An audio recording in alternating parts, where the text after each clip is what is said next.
esta grada H sub 0, que es para que justamente los sedimentos no ingresen, la altura de la ventana, H, y un borde libre, ¿no? Un borde libre. Entonces, eso define, ¿no?, la altura H mayúscula del paramento, barraje, azud, bueno, recibe varios nombres. ¿Cuánto se le da al borde libre? Casi siempre le dan 0,5, 0,6, ¿no?, de altura de borde libre. Ya este H lo hemos hablado en la clase anterior y este H sub 0 también. Había algunos utilizan un metro en H sub 0, también les puedo recomendar eso, ¿no? Que pueden, si quieren, tomar ese valor. Y ya el dimensionado de la ventana va a depender del caudal a captar, tal como lo hemos visto en la clase anterior, si el vertimiento es libre o el vertimiento es sumergido, ¿no? Entonces hay que ponerse en el peor de los casos, ¿no es cierto? Entonces, pero para dimensionar la altura H, entonces nos ponemos en el caso de vertimiento pues sumergido, ¿no es cierto? O sea, el máximo, tenemos que tomar el máximo dimensionado y sobre eso, su borde libre. Esta altura es la que garantiza que el remanso pase por encima de la ventana, que la altura del agua se eleve por encima de la ventana. ¿Cuáles son las partes del barraje fijo? El paramento vertical, que es la parte delantera, el macizo, que se le llama cimacio, ¿no?, el macizo, la cresta, que es la parte redondeada en la parte superior, ¿no? Luego en la parte posterior, entonces hay una parte redondeada hasta un punto determinado donde se conoce como el punto de tangencia, porque a partir de ahí ya no es redondeado, sino es recto. Se genera una pendiente de descarga y el agua va a funcionar como si fuera una rápida, ¿no? Y algunos le agregan pues la salida, ¿no? Porque hay diferentes tipos de salidas. Eso lo han estudiado ustedes en fluido como el salto hidráulico, porque aquí se va a generar en esta pendiente, al encontrar una pendiente horizontal, o sea, al existir un cambio brusco de pendiente, entonces se genera el salto hidráulico. Entonces algunos, para amortiguar el salto hidráulico, entonces hacen una parte final media redondeada, ¿no?, que ahorita la vamos a ver. Esas serían las partes que tendrían que dimensionar ustedes. Una vez que ya tienen la sección, ¿no? Una vez que ya tienen la sección, entonces se dimensiona, ¿no? O sea, si identificamos la parte redondeada, ¿no? Entonces, como ya tenemos la altura H, entonces aplicando, hay diferentes formas de darle forma a la parte redondeada. Inclusive hay todo un curso que se estudia en la maestría solo de cimacios, se llama el curso de diseño de cimacios, y uno estudia ahí más de 20 tipos de estos cimacios y cada uno tiene sus ventajas y sus desventajas. ¿Cuál es la idea? La idea es lo que bien ven ustedes en el gráfico que está acá a la izquierda. O sea, cuando se eleve el agua y pasa sobre el cimacio, entonces se forma una vena, una vena. Ahí la están viendo. Si ustedes retiran el cimacio y solamente, acá lo voy a volver a dibujar, ¿eh? Miren, aquí en el gráfico a la izquierda. Si yo, en vez de colocar un cimacio, coloco una lámina, perdón, coloco una lámina, no hay figuras acá, ya no importa.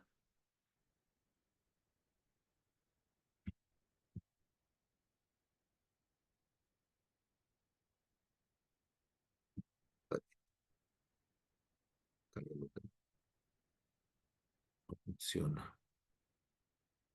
Ya.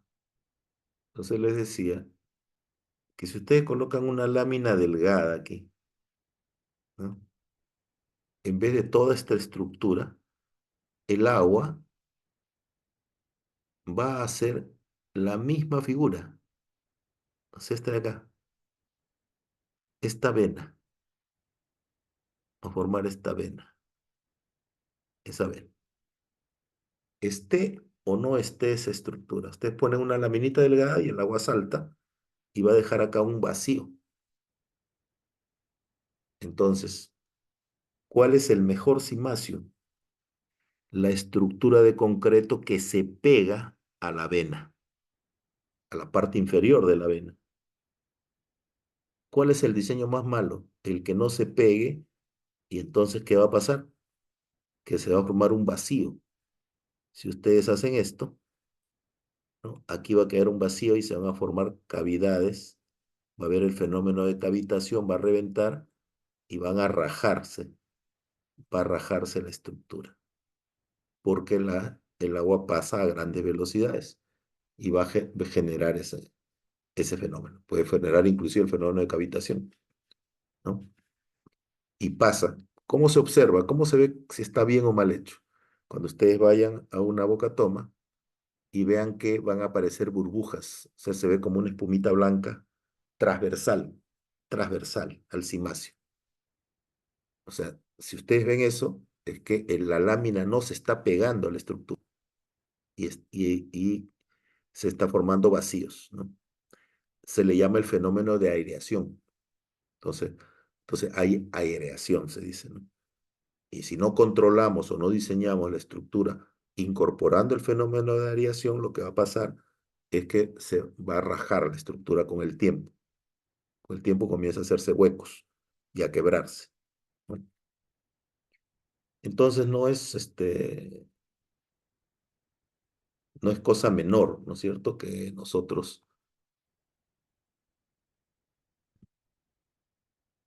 perdón, no es cosa menor que nosotros eh, tengamos cuidado, ¿no? Al momento de elegir una metodología para formar esta figura redondeada. Ahora, todos esos cuidados, imagínense ustedes si al final, cuando ejecutan la obra, eligen pues unos maestros que no tienen la menor idea por hacerlo más barato, y eso lo he visto en varias obras a nivel nacional. Ni siquiera logran sacar la forma redondeada, ¿no?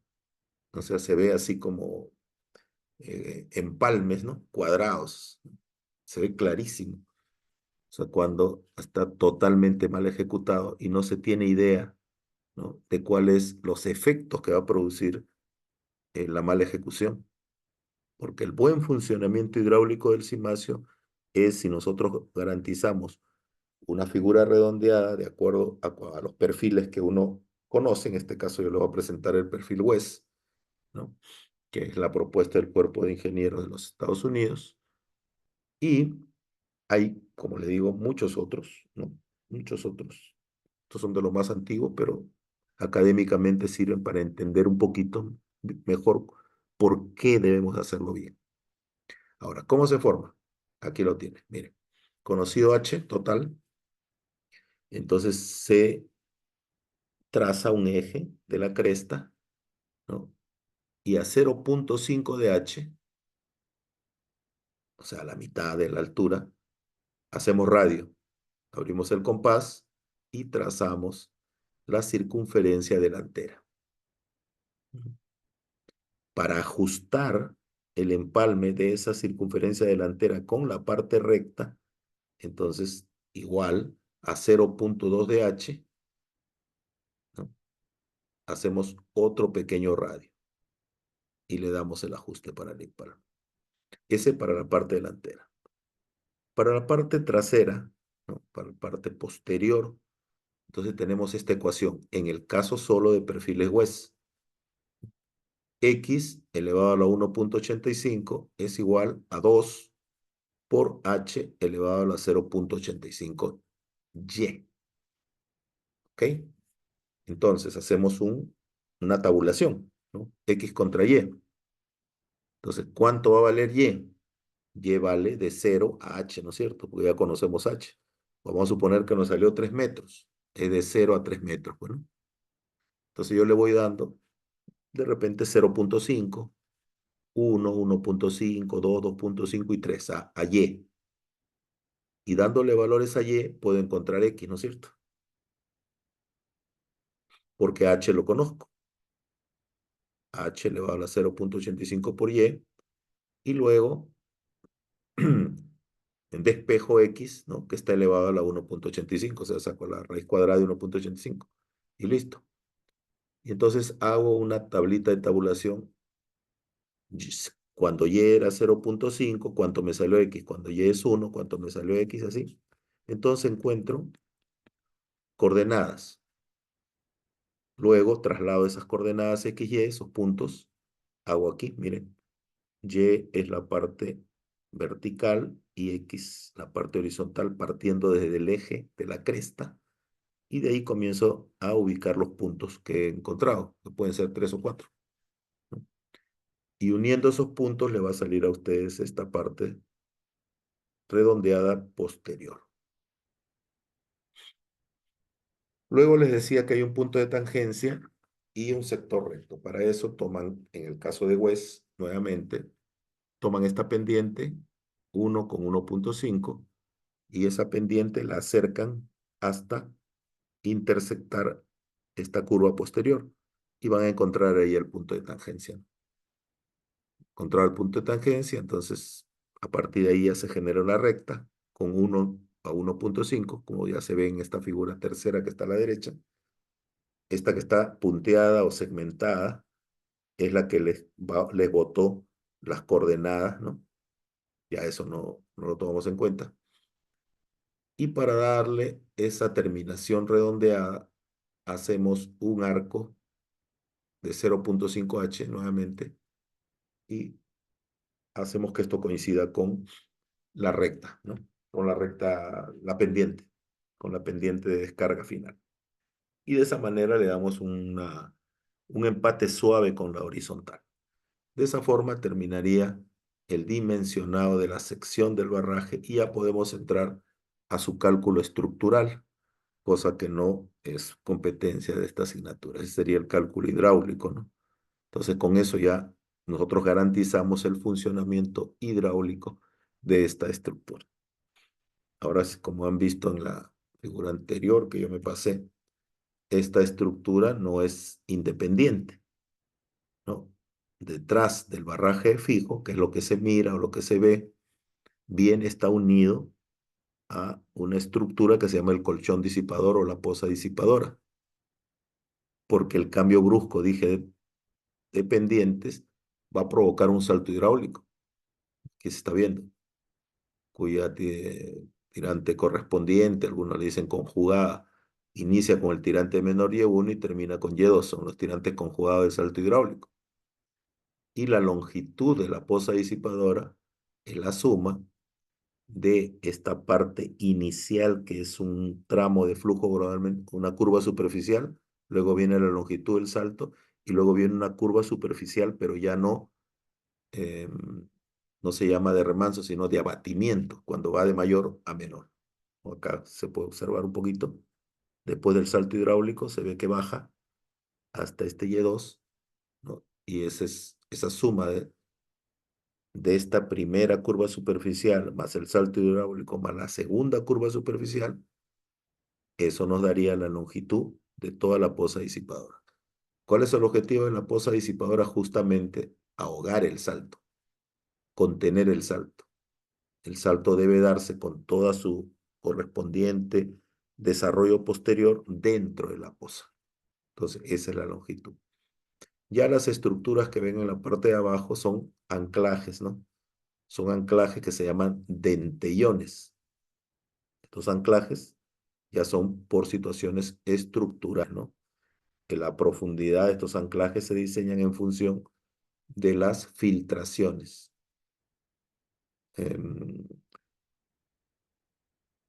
Es más o menos como cuando nosotros queremos secar un terreno que está mojado, llegamos a un lote y ustedes encuentran que hay afloramiento de agua y no pueden construir la casa encima del agua, ¿no es cierto? Entonces hay que secar esa área. Entonces, para secar esa área, entonces primero hay que encontrar de dónde vienen las filtraciones, o sea, la dirección. Y ahí colocamos pues una estructura de contención, cuya profundidad va a depender de a qué profundidad quiere usted que el agua se vaya. Mientras la estructura sea más profunda, yo hago que el agua recorra hasta abajo y ahí pierde energía. Y luego cuando trate de subir ya no puede, porque perdió toda su energía y el agua se queda. Entonces el nivel freático del agua se va pues a 2 metros hacia abajo, ¿no? Entonces ese principio que lo hemos aprendido también en mecánica de fluidos, que tiene que ver con los tablestacados, si es que se recuerdan algo, ¿no? Entonces se aplican también para diseñar estas cimentaciones.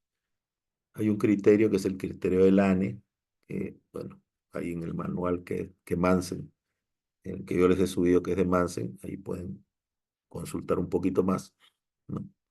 Pero como digo, nosotros no entramos a veces a la parte estructural, pero eso nos garantiza el dimensionado ya total, ¿no?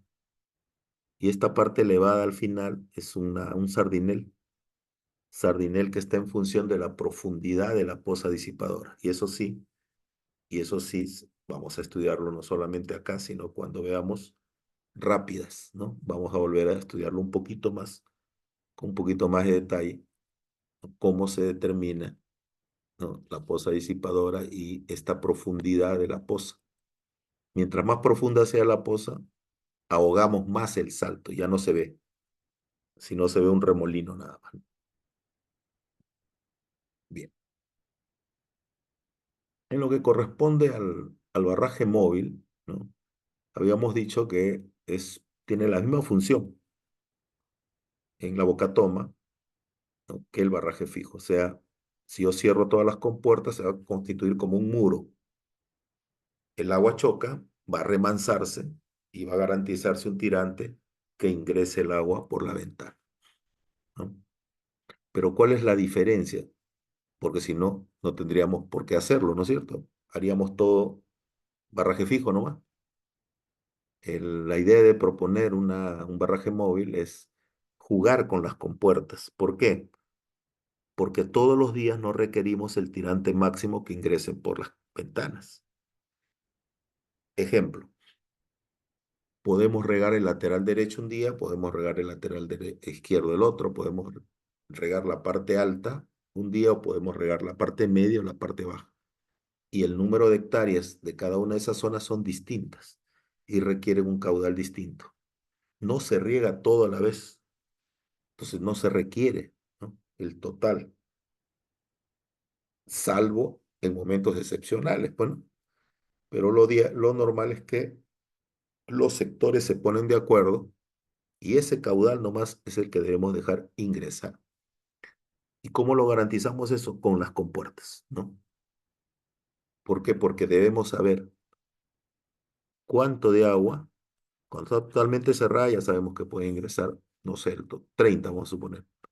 La Bocatoma La Chirana está diseñada para derivar 50 metros cúbicos, pero actualmente solamente deriva en su caudal máximo 30. Los otros 20 o sea, está diseñada para captar 20 adicionales para lo que se llamó hace tiempo el Canal de los Pobres, que es un canal que va, ¿no? Bueno, iba por toda esa zona detrás de Villacurí, donde está Kansas, por toda esa zona, que antes eran pues son sectores muy deprimidos, ¿no? Bueno, esa fue una promesa que se hizo del siglo pasado por los políticos, que nunca lo hicieron. Famoso canal de los pobres, ¿no? Ganaban campañas ofreciendo el canal, nunca lo hicieron. El proyecto, por si acaso, está totalmente terminado, desde hace años ya, y simplemente que no hay una decisión de ponerle la cantidad de millones que se requiere para comenzarlo a construir. En esa esperanza de que algún día se irríen esas tierras, entonces la Bocatoma, la Chirana nueva, esta nueva, tiene esa reserva, ¿no?, de 20 metros cúbicos para otorgar a ese canal. Entonces, por lo tanto, actualmente tiene 30 nomás. Entonces, pero, como les digo, de repente regar la parte alta solamente se necesitan 15 metros cúbicos. Entonces yo no necesito, pues, ¿no? Entonces abro las compuertas para que el agua pase. Y cierro una, o medio cierro dos, bueno, ya hay una calibración que se hace, ahí hay reglas graduadas, ¿no? Que ya no necesitan, que el tomero no necesita ser ingeniero hidráulico ni ingeniero civil para hacer cálculos como el que ustedes van a hacer, ¿no? Porque él simplemente mira la regla graduada, a qué altura más o menos levanta la compuerta, y él ya sabe que al levantar esa compuerta tanto de agua va a entrar por la ventana. Ahora recuérdese también que esa agua que pasa aguas abajo se distribuye a otras tomas. Entonces, si no cumplen, ¿no? Entonces inmediatamente vienen los reclamos, porque el agua no sobra. Está programada todo el agua, ¿no? Para diferentes servicios y captación. Entonces es la función del barraje móvil, ¿no? Ya dependerá del diseñador si opta por colocar solamente un barraje fijo, puede también diseñar como la que están viendo a la derecha, la de parte baja es la de Tacaraca, que es solo móvil, ¿no? Solo móvil, no hay barraje fijo, también puede ser así, o puede ser mixto, como les enseñé la Bocatoma La Chirana, que tiene de las dos, barraje fijo y barraje móvil. ¿De qué depende? Bueno, ya el diseñador, de la función que quiere que cumpla ese barraje, ¿no? Ese barraje. Entonces, no necesariamente hay que colocar las dos cosas. Puede ser una de las dos y con eso es suficiente. Entonces ya depende del diseñador. Ahora, ¿cuáles son las partes del barraje móvil? Como ustedes pueden ver ahí, están los muros de concreto, que son los muros de fijación, se le llama. Están las compuertas que pueden ser radiales o pueden, cuando son curvas, o pueden ser de izaje vertical, como las de Tacaraca, ¿no? Y está arriba, lo que está en amarillo, es el puente de maniobras. A eso se le llama puente de maniobras. Actualmente eso está electrificado. Al inicio no estaba electrificado, esas varas que ustedes ven ahí, ¿no? Son los vástagos de izaje. Y antes era manual. Tenían que haber dos personas en cada compuerta porque esas son enormes y pesan un montón. Entonces se dieron cuenta que era cuando, así como en la foto, ¿no? No sé si logran ver, ahí está un hombre colgado ahí, porque a veces los gana, pues los gana la avenida y quieren limpiar y eso pues es muy arriesgado a veces, ¿no? O a veces no abren las compuertas a tiempo. Cuando el sedimento se pega en la compuerta es difícil izarla, ya no se puede. Entonces, ¿cuál es la solución? Hay que electrificar, entonces un botoncito nomás y ganarle a las horas a la avenida, ¿no? Ya felizmente ya eso se hizo. Ya en Lima hay automatizadas con el sistema SCADA, como la de Ceapal, la tarjeta, y vendrá hacia adelante, ¿no? La automatización total de todos estos equipos, porque viene la inteligencia artificial y todas esas cosas. Entonces, parte de la tecnología aplicada a la hidráulica es automatizar el funcionamiento de todas estas obras hidráulicas. Y entonces ya vamos a tener una pantalla digitalizada, será solamente táctil, ¿no?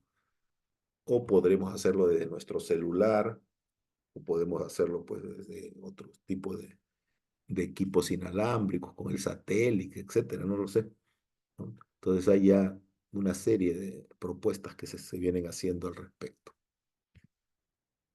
¿Cómo es el diseño hidráulico? A ver, recordando un poquito, porque esta base hidráulica la hemos estudiado en fluidos, ¿no? Entonces, aquí está un esquema en planta de la captación y el barraje móvil, como le decía. Este caudal se divide entre tres para diseñar, ¿no? Entonces, vamos a suponer que ya tenemos el caudal sobre una compuerta y este solamente es diseño de caudal en compuertas, que uno lo estudia en flujo rápidamente variado. Ahí tiene la fórmula. Esta fórmula está en función del caudal unitario, ¿no? Me imagino que como ustedes la conocen, a ver, yo lo voy a escribir acá. Ustedes la conocen así, me imagino, caudal, ¿no? Es igual al coeficiente de descarga, C sub D, disculpen, no me la, fue difícil esto, por la abertura, esta es A es la abertura de la compuerta, por B, que es el ancho, por la raíz cuadrada de 2 veces la gravedad por H, ¿no? Esta es la fórmula que enseñamos nosotros en mecánica de fluidos. Se llama caudal bajo compuertas. Entonces, por ejemplo, utilizando este dibujito que está aquí. Entonces, aquí está cerrada la compuerta, pero imagínense que la compuerta abra, ¿no es cierto? Entonces, abre la compuerta y aquí se va a generar una abertura. ¿Cuánto de caudal está pasando? O al revés, si el caudal es el dato, como ya les acabo de decir, entonces lo que hay que calcular es, para este caudal, cuánto es lo que tengo que abrir la compuerta, ¿no? Y hago una tablita de calibración, ¿no es cierto? Para una abertura tal, un caudal tal, para otra abertura A1, A2, A3, ¿no? Y así. Entonces me hago una tablita de calibración que después puedo hacer una regla y puedo capacitar al personal. Otra forma de que vean la fórmula también seguramente la han visto, ¿no? Es caudal C sub D por el área, ¿no? También esta otra forma de presentarla. No es otra cosa que la fórmula de, ¿recuerdan de salida en orificios? Entonces es la fórmula de salida en orificios. Entonces de ahí deviene, ¿no? Ahora, ¿por qué esta que estoy escribiendo es igual a la que está aquí tipeada? Porque caudal unitario, si es que no lo recuerdan, es igual al caudal entre el ancho del canal, ¿no? Canal. Lo único que he hecho es convertirlo nomás. Muy bien. ¿Cuál es lo importante aquí que a veces no se acuerdan? El H mayúscula. Ese H mayúscula es la altura del agua antes de la compuerta. La altura de la compuerta. B es el ancho, que ya como ya va a estar dimensionado, el ancho total lo dividen entre 3, ¿no? Ya saben, el ancho es el dato. Entonces caudal dato, B dato. El coeficiente de descarga también es dato. Viene de 2 tablas. Las tablas de Gentile. Eso también se enseña en mecánica de los fluidos. 2G es una constante y H es la altura del agua, que es el tirante máximo antes, que también es un dato. Por lo tanto, se despeja rápido A.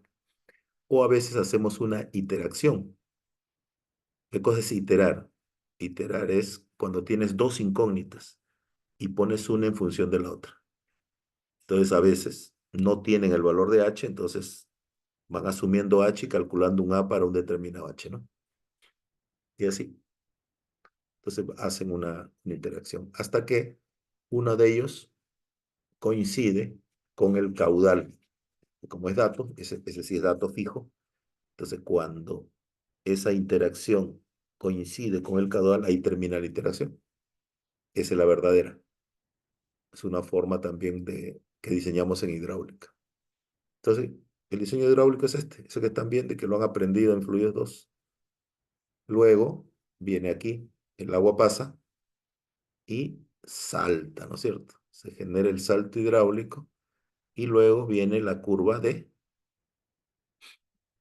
cuando es positiva, que es esta de acá, se llama de remanso, y cuando es negativa se llama de abatimiento, ¿no? Entonces aquí ya viene el tirante, ya el tirante de salida, ¿no? De acá. Entonces aquí hay una zona de curva superficial, una sola longitud del salto y otra curva superficial en el arranque. Entonces hay que hacer 3 cálculos, la suma de los 3 nos va a dar, ya dije, la longitud de la poza disipadora. Y este es el caudal de salida. Ok, vamos a borrar. Ingeniero, disculpe, buenas noches. Le habla Galvez Encho Juan Carlos. Sí, adelante. Ingeniero, disculpe, al parecer entré a la reunión después que haya pasado lista. No sé si me ha considerado la asistencia. Por favor, no me interrumpan la clase. Y yo ya dije que al final voy a hacer eso ya. Ya, ingeniero, disculpe. Ya, bien. Entonces esto también habla de lo mismo que hasta ahora he venido Bueno, eso ya ahí lo van a revisar, esto está en la plataforma, ¿no? Pero es casi lo mismo que ya acabo de explicar, ¿no? Esto de aquí es un modelo y como se los puse para comentarles que otra de las formas en las cuales estudiamos la hidráulica es construyendo modelos a escala reducida, pero estos modelos son distintos a una maqueta, ¿no es cierto? No, no tiene nada que ver. Aparentemente parece que fuera una maqueta, ¿no? Pero no es una maqueta. Un modelo hidráulico a escala reducida es mucho más que una maqueta, porque la maqueta es solamente la semejanza geométrica, ¿cierto? O sea, poner a escala, eh, una escala X determinada, longitudes, ¿no? En cambio, un modelo hace, pone cada uno de los parámetros cinéticos y dinámicos en escala. Entonces ustedes dirán, ¿y cómo se pone la rugosidad en escala? A ver, ¿no? Por ejemplo, tengo una rugosidad determinada en un cauce. ¿Y cómo la traslado aquí? Trayendo el material de ella, no, no tiene nada que ver eso. Porque si ustedes colocan el mismo material, no están escalándolo, están colocando, bueno, en todo caso, en una escala uno en uno. Pero si ustedes reducen esto a uno en cuatro, uno en tres, entonces la rugosidad también debe escalarse. Y entonces existe una metodología por semejanzas, ¿no? Que permite encontrar un material que a la escala adecuada represente la misma rugosidad que tiene un cauce.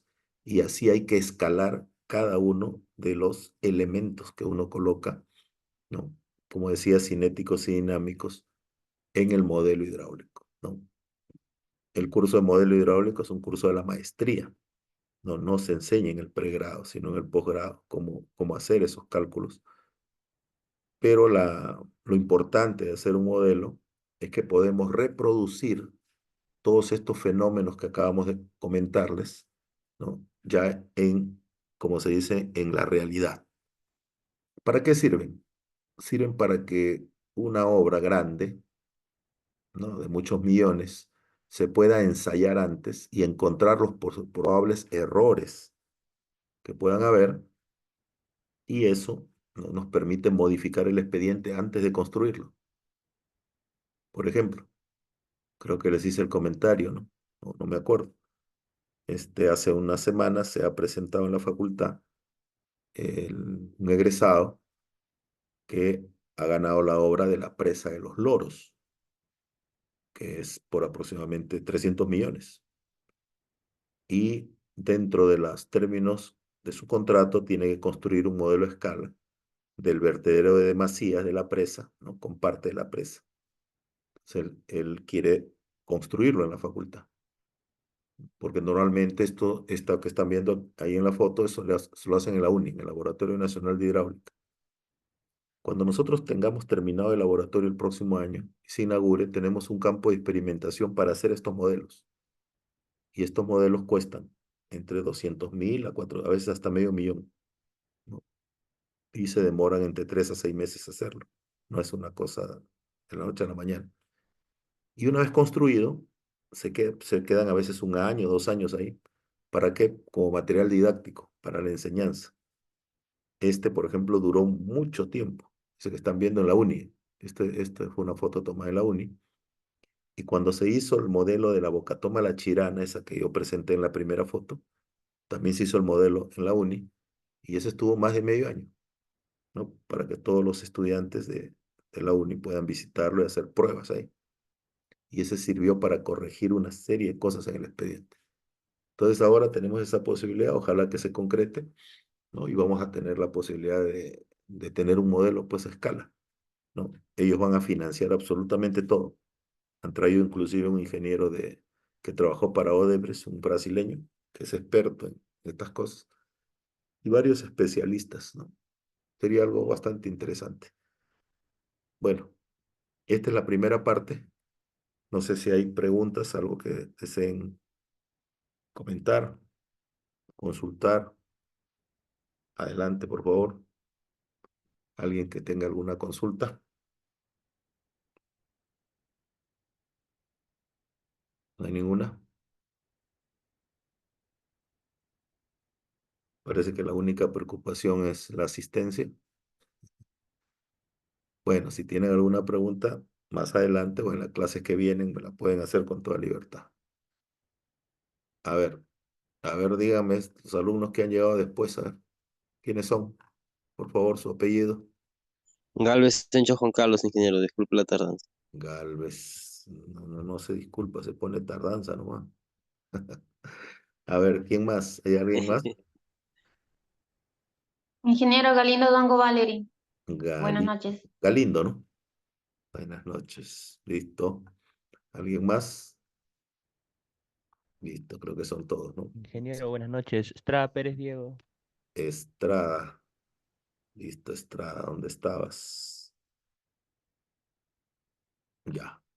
A ver, Guaranca Quispe llegó. ¿Quién más tengo acá? Pérez Caicho. Tampoco, ¿no?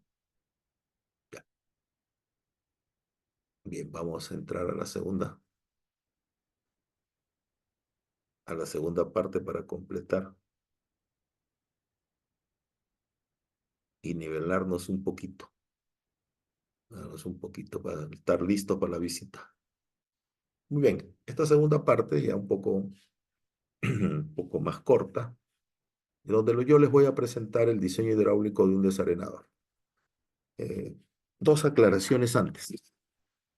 La primera, existen, y vuelvo a decirlo creo, varias metodologías para calcular una misma obra hidráulica, ¿no? Imagino que si alguien está revisando una bibliografía, se va a dar cuenta de ello, ¿no? Existen varias metodologías.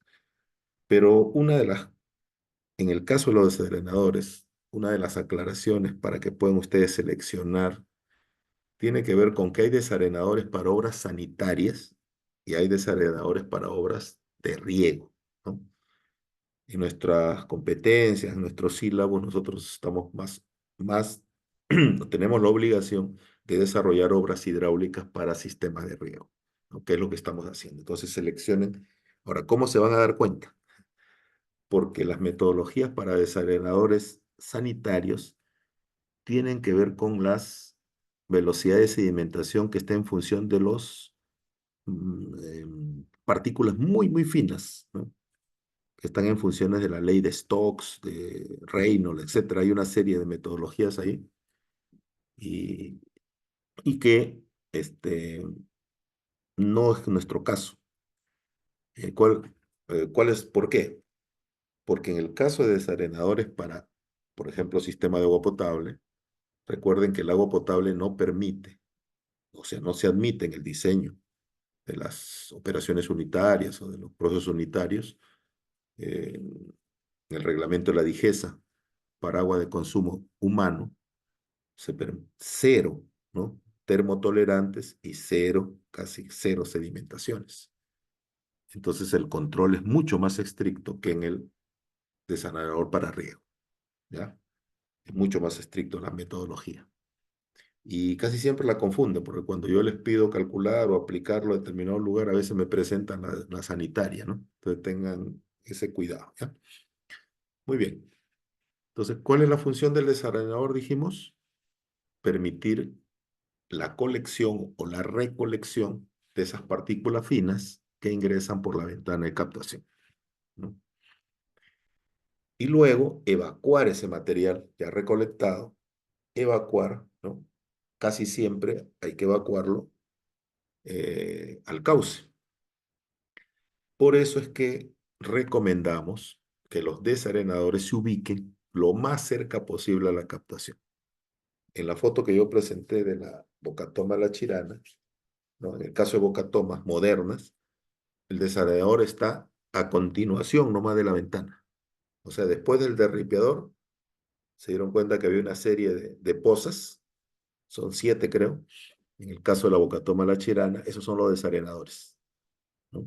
Entonces, capturan la partícula sólida inmediatamente que ingresa y ya no permiten que ingrese al canal o al sistema, ¿no? De tal manera que se logra mayor eficiencia en trasladar la cantidad de caudal. Y en esta foto que están observando, sucede exactamente lo mismo, ¿no? Los desarenadores están inmediatamente después de la captación. Ahora, la pregunta debe ser, bueno, ¿y hasta dónde yo puedo colocar un desarenador? Porque puede ser que no tenga el área, ¿no? Entonces, antiguamente decíamos que se puede colocar un desarenador hasta 100 metros de la captación. Por supuesto que ya no recomendamos eso, ¿no?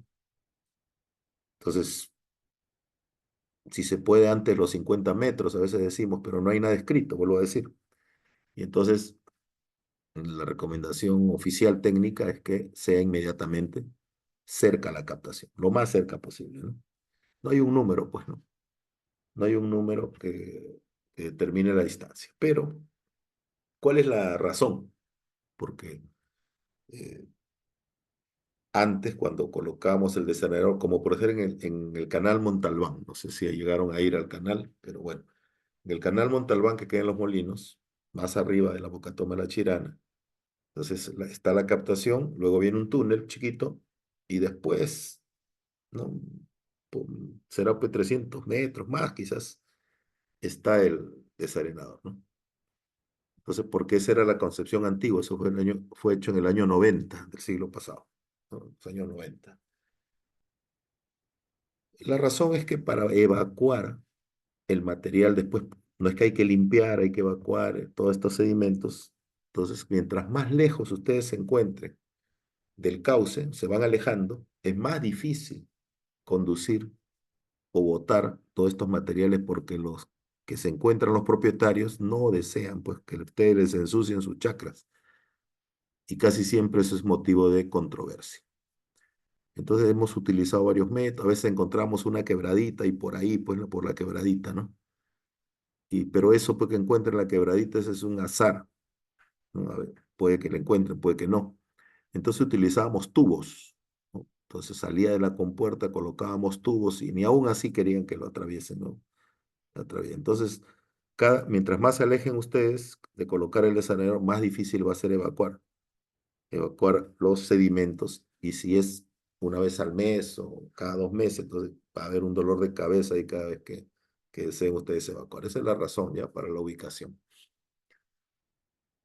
¿Cuáles son las clases de desarenadores? Bueno, hay diferentes, ¿ya? Diferentes. Hay un desarenador de lavado continuo cuando hace las dos operaciones en forma simultánea, ¿no? Captura el sedimento y lo evacúa. A ese se le llama el lavado continuo. Después está el desarenador de lavado discontinuo, ¿no? Almacena y después de un tiempo evacúa los sedimentos. Y estas son las que más se han usado antiguamente. Y hay los mixtos, que hacen las dos cosas a la vez, ¿no? Entonces, están colectando, evacúan, pero a la vez también hay un bypass ahí, ¿no? Utiliza un bypass, así que, de esta forma, ¿no? Entonces, este es el de lavado continuo. Entonces viene el canal, acá hay una compuerta. Estas dos líneas que ven estoy hablando de la figura superior izquierda. Estas dos líneas que ven en el centro, esa es como una canaleta que hay en la parte inferior, donde precipitan los sedimentos y se depositan ahí. Y luego los evacuamos por aquí, por esta zona que está en marrón, los evacuamos por aquí, ¿no? Entonces, aquí hay un vertedero lateral. Eso que está en rojo es un vertedero lateral. Entonces, el agua se eleva o sea, hasta determinado nivel y luego se supone que en la parte superior está el agua limpia, pasa por encima del vertedero lateral y continúa. Y la que está todavía en proceso de sedimentación, bueno, sale por aquí, por aquí. Entonces, está limpiando y está pasando. Por eso le llaman lavado continuo. Hace los dos procesos a la vez, ¿no? Aquí está la de discontinuo. Pasa el canal y tiene un canal lateral que hace el proceso, como le digo, discontinuo.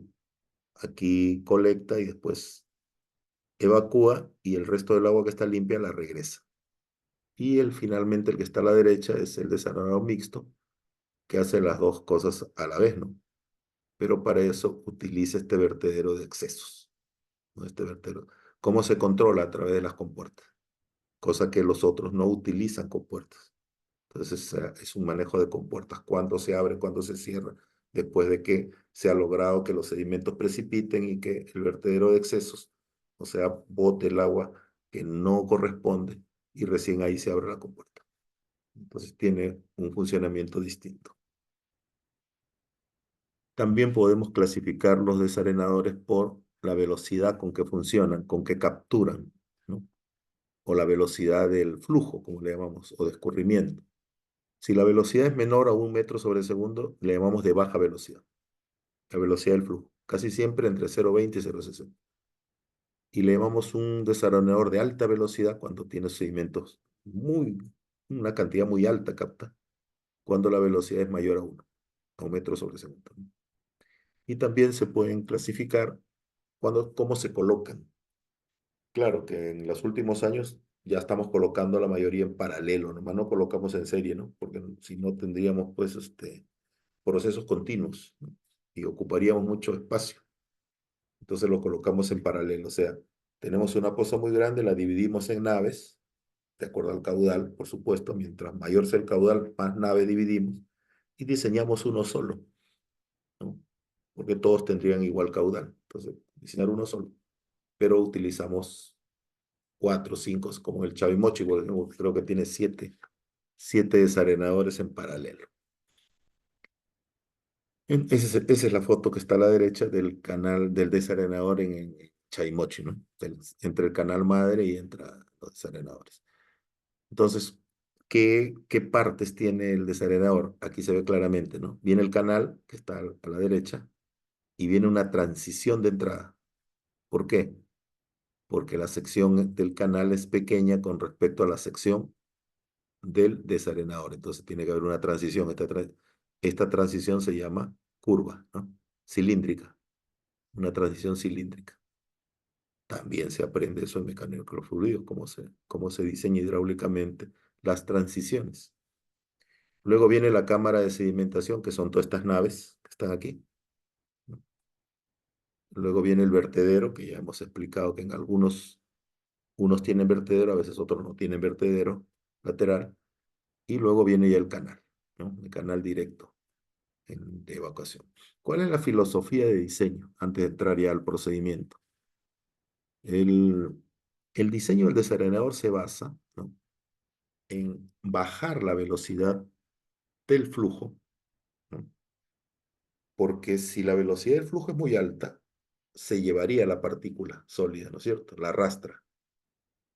O sea, es una relación entre la velocidad del flujo y el peso de la partícula que define la velocidad de sedimentación. Entonces, si la partícula es muy pesada, con referencia a la velocidad, va a depositarse. Yo lo que quiero es que se deposite. Entonces, ingresa con una velocidad, se supone que yo diseño mi canal con una velocidad, pues para que el flujo pase lo más rápido posible. Pero en el tramo del desarenador, entonces yo hago que la velocidad baje. ¿Para qué? Al bajar la velocidad, entonces la velocidad de sedimentación se vuelve mayor que la velocidad del flujo y entonces las partículas comienzan a depositarse. Porque vuelvo a decir, si la velocidad es muy alta, se lo va a arrastrar y la partícula no va a depositarse. Entonces la longitud, cuando yo diseño el desarenador, mientras le doy el largo que define el desarenador, va a depender de que la partícula se deposite dentro de ese largo. Entonces hago que la velocidad comience a bajar para que la partícula comience a hacer una parábola y depositarse. Eso se llama, ¿no?, la zona de sedimentación. Entonces, en ese principio se han basado todos los que han hecho propuestas de metodologías, que hay muchas, como les digo, ¿no?, para proponer el diseño de esa. Y entonces ahora sí vamos a la parte, ya se puede decir operativa, ¿no?, que es la que de repente ustedes están esperando. Bien, entonces se diseña primero la profundidad, después el ancho y después el largo de la poza desarenadora, ¿no? ¿Cómo se calcula la profundidad? Multiplicando la velocidad de sedimentación por el tiempo de sedimentación. ¿Cómo se determina la velocidad de sedimentación? Para esta metodología vamos a usar esta tabla, la tabla de Arkhangelski, ¿no? Arcangeli, un ingeniero diseñador de centrales hidroeléctricas, ¿no?, propuso esta tabla en la cual para determinado diámetro de la partícula sólida que se captura, que entra por la ventana de captación, él encontró experimentalmente, por supuesto, una velocidad de sedimentación. Entonces esta tablita nos permite en forma directa determinar la velocidad de sedimentación. No hay que calcular, no hay ninguna fórmula. Venimos a la tabla, tenemos que ingresar como dato el diámetro de la partícula sólida en promedio, que es la que debe estar ingresando por la ventana de captación, y vamos a suponer que sea 0,40, y entonces acá 0,40 milímetros, olvídense de la turbina, entonces es diámetro contra velocidad nada más. Y entonces la velocidad sería 4,32 centímetros sobre segundo. ¿Ok? Entonces directo. Pero como al ingeniero Franco le gusta molestar, le va a poner pues 0,42, ¿no? Para que ustedes interpolen, ¿no? Para que se demoren un poquito. ¿Qué es lo que deben tener presente? Que la velocidad de sedimentación en esta tabla está en centímetros sobre segundo. ¿Ya? ¿Cómo entra la fórmula? Aquí lo puse, en metros sobre segundo. Entonces hay que hacer una pequeña conversión. Y por más que lo repito año tras año, siempre en el examen hay 2 o 3 que no hacen la conversión y entonces le sale una poza de 80 metros, cuando le debe salir 80 centímetros, ¿no? Por no hacer la conversión. ¿Ya? Anoten eso. Eso deben tener cuidado. Nada más. Es sencillísimo. Venir a ahora, en la vida real, ¿cómo determinamos ese diámetro de milímetros, ¿no? Porque estamos aprendiendo no para probar, ¿no? Sino estamos aprendiendo para trabajar. Entonces, hay un ensayo. O sea, uno va a la zona, al tramo del río donde vamos a colocar la captación y hacemos un cuarteo. O sea, limpiamos el río de las piedras y buscamos el material más fino y extraemos una cantidad de ese material más fino. Aguas arriba, de la captación aguas arriba, ¿no? Puede ser unos 10, 20 metros, depende de la configuración. Entonces uno trata de capturar. Entonces hay los depósitos, allá el laboratorio que estamos construyendo va a tener esos equipos por si acaso, ¿no? Donde llevamos las partículas y ahí se ve la velocidad de caída, ahí sale el diámetro, ¿no? Se hacen unos gráficos y al final se obtiene, como decir, el diámetro medio, ¿no?, de la partícula probable que va a entrar como en suspensión. Entonces se busca la más fina. Entonces es un ensayo de laboratorio. Se contrata un laboratorio para que nos haga y ellos nos dan el resultado. Entonces con ese diámetro nosotros ingresamos aquí y determinamos la velocidad de sedimentación. En el caso del tiempo de sedimentación, ¿no?, es en segundos y lo van a obtener ustedes de esta tablita. Ahí tienen el tiempo. También igual lo obtienen en función del diámetro, ¿ya? El diámetro en milímetros. Y si no encuentran el valor, interpolan, por supuesto. Luego hay que multiplicar esos valores y ya tienen la profundidad de la poza del desarenado. Ahora vamos al ancho. ¿Cómo se determina el ancho? Para determinar el ancho, dividimos el caudal, que también es dato, por supuesto, ¿no?, porque es el caudal del canal. O sea, el caudal del agua que ingresó por el canal, se supone que ya tenemos un caudal derivado, pero después de todos esos procesos que ya explicamos, hay una compuerta y ya ingresa solamente el caudal demandado. Entonces ese Q que ven ahí es el caudal demandado. Entonces el mismo caudal que está ingresando, porque recuerden ustedes que el agua que ingresa es el agua que se mantiene por lo largo de todo el proceso, ¿no? No tiene por qué cambiarse, ni aumentar, ni disminuir. Entonces ese caudal es dato. Eso se divide entre la velocidad del flujo multiplicado por la altura o la profundidad del tanque que acabamos de calcular en el paso anterior. Ese H es el cálculo anterior, la profundidad. Por lo tanto, Q es dato y H lo hemos calculado en el paso anterior. Lo único que faltaría es calcular la velocidad del flujo. Para calcular la velocidad del flujo utilizamos la ecuación de campo, que nos dice que la velocidad del flujo es el producto de un coeficiente A, que es el coeficiente de Camp, por la raíz cuadrada del diámetro de la partícula sólida, que también es dato, ¿no? Que ya hemos obtenido del laboratorio. Recuerden que A es adimensional y el diámetro debe entrar en milímetros en la fórmula. Esto también es algo extraño. Algunos, cuando dan el examen, lo cambian a metros o centímetros. No sé por qué se les ocurre eso. Imagino porque como la velocidad se obtiene en centímetros sobre segundos, dirán, pues no, hay que convertirlo a centímetros para que me salga centímetro. No lo sé. No lo sé. Eh, pero he visto a varios que hacen eso. No lo hagan, ¿ya? Las fórmulas en hidráulica, y esto no me voy a cansar de repetir, son experimentales, ya, por favor. ¿Qué significa experimentales? Empíricas, experimentales, que salen del laboratorio, no tienen deducción matemática, por lo tanto no hay semejanza de unidades, ¿no? Esto ya es el investigador el que le puso en qué unidades debe ingresar cada cosa y para él salen tales unidades. Van a encontrar fórmulas en que utilizan sistema inglés y le sale a usted en sistema MKS. Bueno, así lo diseñó pues el investigador. Funciona así, ¿ya? Por eso siempre, y ustedes se habrán visto desde que yo he comenzado la exposición, en cada fórmula yo pongo, ¿no? Cada variable o cada parámetro en qué unidades debe ingresar. Ya, no, lo ingresan diferente, sale cualquier cosa, no sirve. Va a salir un número, ¿no? Pero eso no tiene nada que ver con la realidad, ¿ya? Bien, ¿cómo tenemos A? Acá tiene la tablita que está al fondo. Y solamente hay tres posibilidades. Si el diámetro es mayor a 1 milímetro, A vale 36. Si el diámetro está entre 1 y 0,2, o sea, es más pequeñito, 44. Y si es menor a 0,1, o sea, más finito, 51. Entonces, ahí tienen los valores de A, el valor D es dato, y entonces no hay forma tampoco de perderse aquí en calcular la velocidad del flujo. ¿Y en qué unidades se obtiene? En centímetros sobre segundo, ¿no?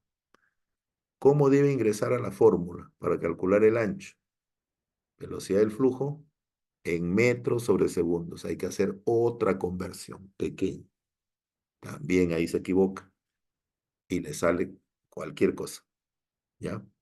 Entonces el procedimiento es muy sencillo, pero hay que seguir las reglas en orden. Finalmente, la longitud del desarenador es el producto de un coeficiente de reducción de velocidad K por la velocidad del flujo por la profundidad de la poza entre la velocidad de sedimentación. A ver, revisemos. La velocidad del flujo ya la calculamos en el punto anterior por la fórmula de K. H lo hemos calculado en el primer paso.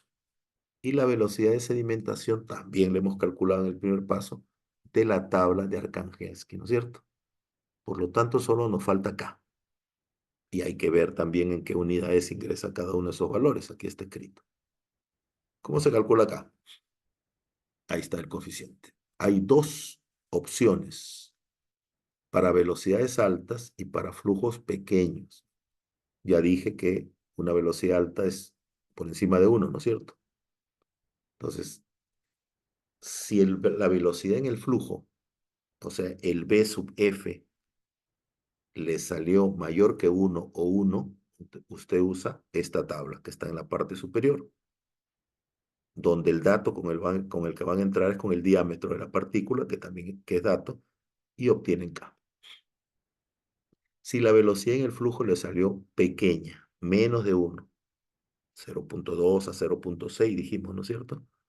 Entonces, usted calcula acá con la tabla que está en la parte inferior, que está en función de esa velocidad del flujo. Y interpola, bueno, con los valores que ha calculado y encuentra el valor de K. Con ese valor, entonces, reemplazamos, ¿no?, en esta última ecuación y obtenemos la longitud del desarenador en metros. Esta es la longitud que garantiza que la partícula se deposite dentro de la poza y entonces precipite y quede colectada en esa canaleta que se pone al final, que acá se ve un poquito mejor, esta foto final de la derecha. Algunos, bueno, aquí han exagerado un poco porque tampoco no se hacen esas pendientes tan están empinadas, ¿no? Un poquito difícil para la limpieza a veces. Entonces, pero sí se hace un chaflán, ¿no? Unas pendientes y un canal central de recolección donde en este caso hay una rejilla, seguramente abajo está la canaleta y eso va a una compuerta de salida y con eso se hace la limpia, ¿no? La limpia el desarenado. Muy bien, eso es el procedimiento. Les recomiendo que los procedimientos que hemos hecho el día de hoy busquen unos ejemplos de aplicación, pónganle números de cada una de las cosas que vengo haciendo de la clase anterior a esta clase. Pónganle números porque los procedimientos son conocidos. En este caso, el desarenador, por ejemplo, asuman un caudal y asuman un diámetro y comiencen a desarrollar. Y si encuentran alguna dificultad, me lo hacen conocer, me lo preguntan en la próxima clase y yo se las absuelvo con todo gusto. ¿No? No hay otra forma de aprender, por si acaso. Si ustedes no hacen eso, van a tener dificultades en el examen, ¿no? Practiquen, ya, pónganse a practicar. No van a encontrar un libro que tenga estas cosas. Estos cursos que nosotros desarrollamos son producto de nuestra experiencia, de nuestro desarrollo de más de 30 años de expedientes, ejecutando obras y recolectando información y siguiendo pues una pauta internacional y nacional para este tipo de soluciones, ¿no? Entonces, yo la próxima clase después de la visita le voy a dejar